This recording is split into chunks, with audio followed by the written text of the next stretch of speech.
From 41 NBC, it's time for Friday Night Football action. You're in the end zone. Brought to you by Ortho, Georgia, Steve's Steak and Seafood, Arkwright Road, Macon, Duncan Tire Company, Dublin, and Andy Fields Insurance, Life, Health, and Medicare Advantage. With your host, Bill Shanks. And good evening, everyone, and welcome to the End Zone. I'm Bill Shanks from Fox Sports 1670 AM in Macon and the Telegraph.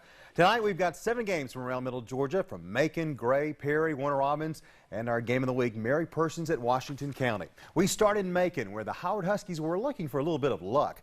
They went into Barnesville 2 weeks ago and tied Lamar County, a team that finished second in the state last season. Then last week, the Huskies lost to FPD by 1 point in overtime as they missed a PAT, and the Vikings converted their extra point. So tonight, Barney Hester's Huskies were at Central, playing a much-improved Chargers team that won last week over Wilkinson County 41-14. Here we go. Let's start off for highlights tonight at Henderson Stadium.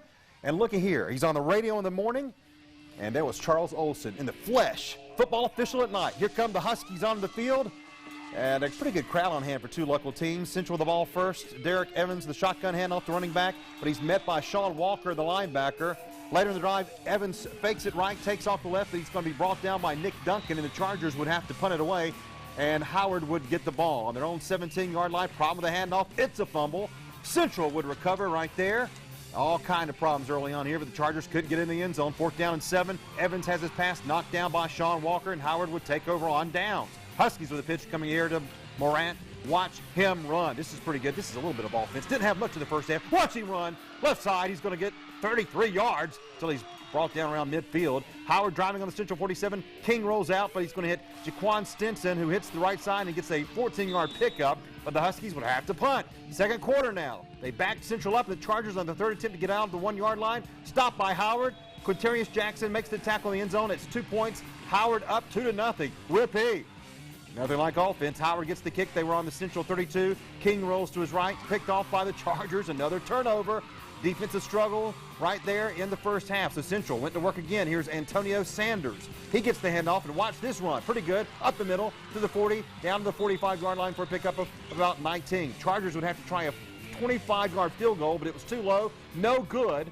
And Central would have to get it back after a Howard fumble. They would try again. Derek Evans goes to the end zone. He's going to chunk it, heave it, and it's picked off by Howard. Clifton Tucker. Huskies would get it back. This was 2-0 in the first half, but Howard would go on to win the ball game by the score of 16-8. First win of the year for Barney Hester and the Huskies. They are at Redland next Friday. Here we go now to Gray with some highlights. Here come the Jones County Greyhounds as they start off with a win last week for the new head coach, Justin Rogers. Cross Creek gets it first. They take off. Here comes the visiting Cross Creek team.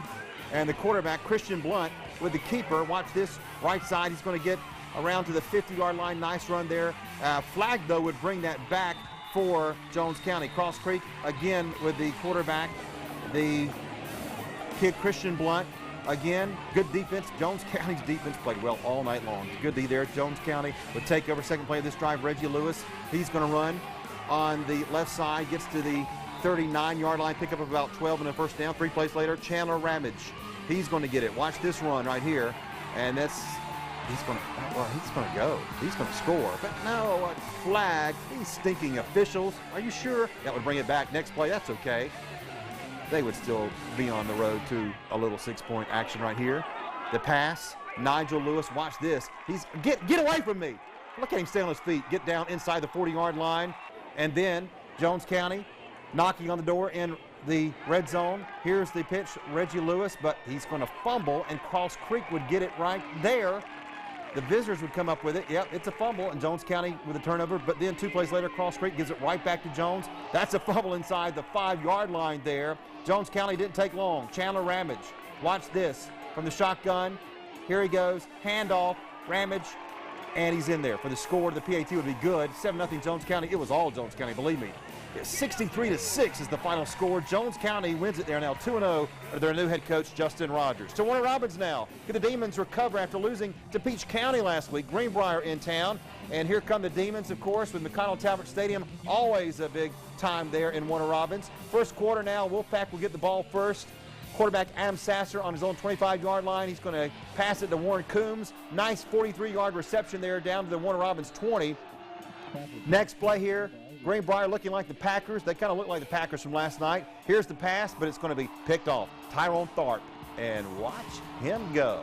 I mean, after this guy right here gets out of the way, he gone. Nobody's even near. 79 yards. That's our Ortho Georgia Player of the Week right there. Pretty good right there for Ortho Georgia's Player of the Week. And then the PAT would be up and good.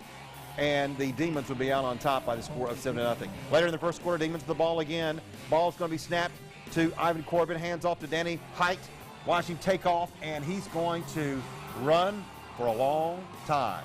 But he's not going to score. He's going to get pushed out right by the goal line, but they would score to make it 14-0 after the PAT. This was all Warner Robins. 44-6, the Demons improved their record to 1-1. They are at Cross Creek next week.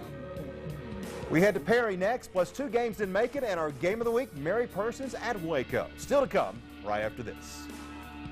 You're watching the End Zone on 41 NBC. Woo! The play of the week is brought to you by Ortho Georgia.